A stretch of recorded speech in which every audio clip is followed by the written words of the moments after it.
Je suis Amaï Saraceni et je suis metteur en scène.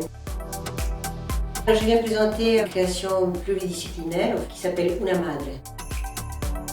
C'est la parole d'une femme qui n'est pas n'importe quelle femme, c'est Marie, la Vierge, une icône que tout d'un coup on n'a jamais entendu parler et se met à parler et raconte sa version des faits.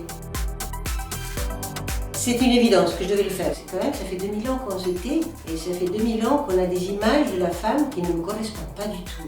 Et c'était une façon pour moi de parler de la femme, de parler d'une version de l'histoire qui n'est pas celle qu'on connaît.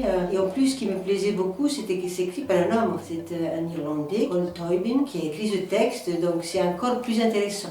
Intéressant que ce soit la parole d'un homme qui laisse la parole à une femme.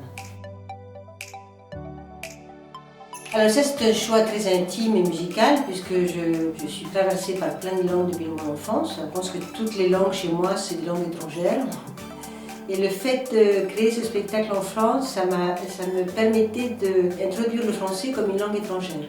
Comme l'actrice est d'origine napolitaine, le fait de devoir utiliser une langue qui n'est pas la sienne, c'est d'autant plus intéressant pour se faire comprendre en fait. Plus ça devient intime et douloureux, plus elle passe par l'italien et par le napolitain qui est sa langue d'origine. Oui, j'ai le trac toujours, mais il a changé. Avant, j'avais le trac parce que j'avais envie de plaire à tout prix. Là, le trac, il vient plus de savoir si je suis capable encore d'émerveiller, si ça va éveiller la pensée des spectateurs. Est-ce que je suis allée assez au fond de moi-même pour que ça parvienne. Je regarde. J'écoute les spectateurs en fait. J'adore être dans la salle et de regarder quand est-ce qu'ils rient, quand est-ce qu'il y a un silence un peu plus... ça m'intéresse beaucoup.